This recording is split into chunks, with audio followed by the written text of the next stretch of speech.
As human beings, our time and effort are finite. Therefore, it only makes sense that we spend that finite resource on activities that have the most value. Having said that, I've jotted down a few of the longest levers that I've come across that I believe will help live a physically and mentally healthy life. Number 1, exercise.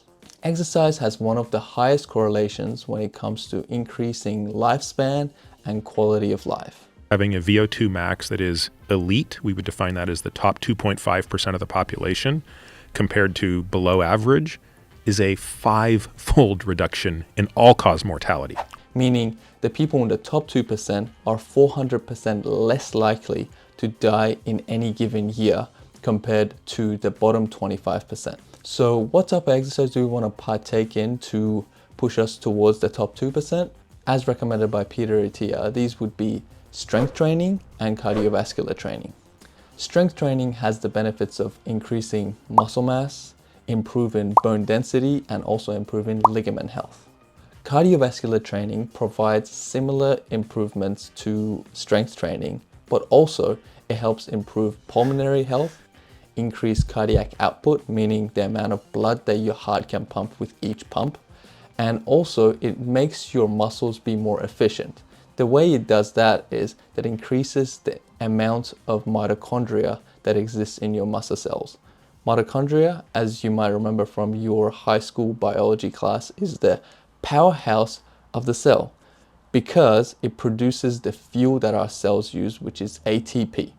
Therefore, if you have more mitochondria, you are more efficient at producing the fuel, therefore you can do more. Number 2, sunscreen. Honestly, this is a no-brainer, especially if you live in Australia like me.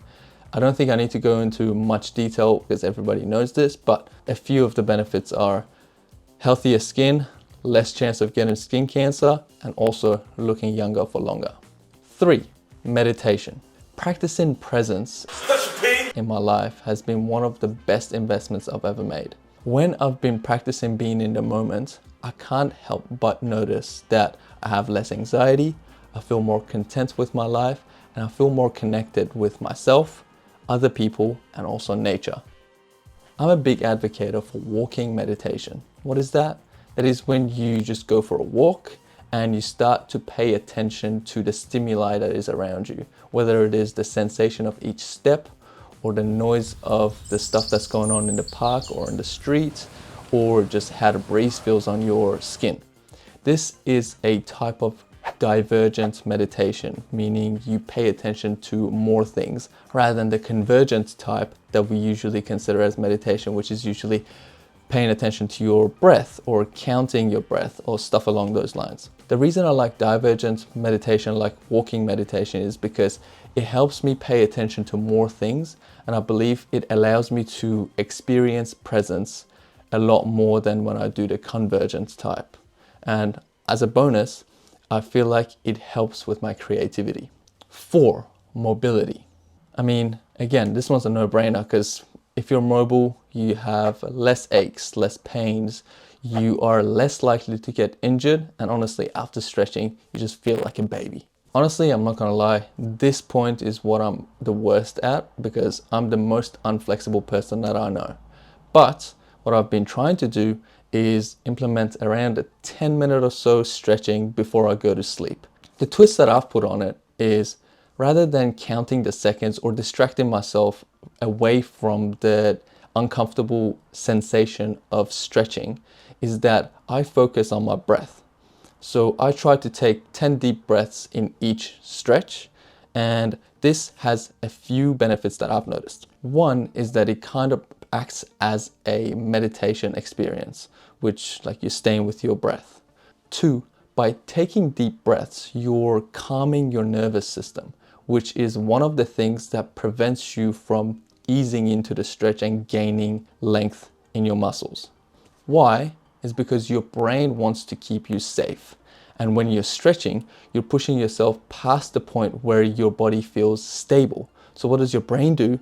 Your brain sends signals to the muscle to tighten up so it doesn't move past where it knows that it's comfortable.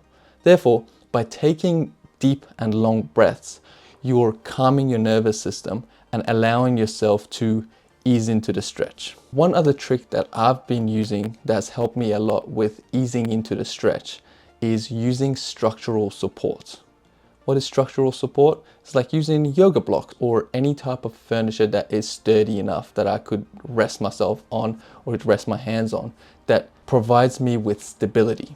I believe this point also feeds into resting the nervous system, because when I feel supported by something else, there is less anxiety and less tension going from my brain to that muscle that's being stretched, saying that keep yourself tight, because my brain knows that even if I was to lose stability because I'm stretching myself past the point of comfort, because I have external structural support, even if I was to be in a compromised situation, I'll be able to stop myself before I get injured.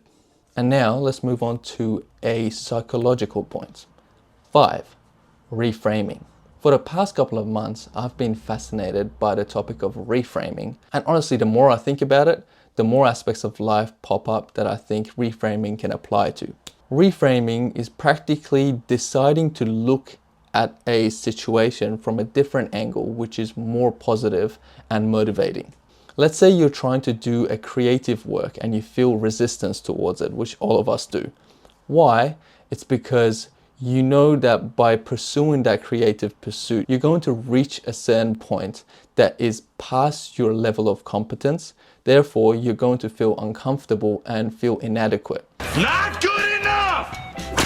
What your brain does, because it doesn't like discomfort, is provides you with resistance towards that activity to prevent you from going towards discomfort. A way of reframing this resistance would be to start looking at it as an indication that this task is something that is going to provide you with the most amount of personal improvement. Meaning this resistance is very much correlated to how important it is for you to improve in your life. Now for a dietary point. 6. Protein intake. I can't stress enough how much focusing on protein intake has helped me with my eating habit. Running everything that goes through my mouth through the lens of how much protein does it have has helped me cut out so much empty calorie consumption. Protein is the building block of everything in your body. And because of that, your body has evolved to be very efficient at recycling the protein that already exists in your tissue. This is why most people get away from suboptimal protein intake in their lives. But if you're paying attention to point number 1 and you're exercising and want to be healthy and increase your muscle mass, studies have shown that it is beneficial to take around 1.6 to 2 grams of protein per kilogram of your lean body mass. To go more in depth into this topic, I've made a video that I'll link down below. And last but not least, 7. Sleep.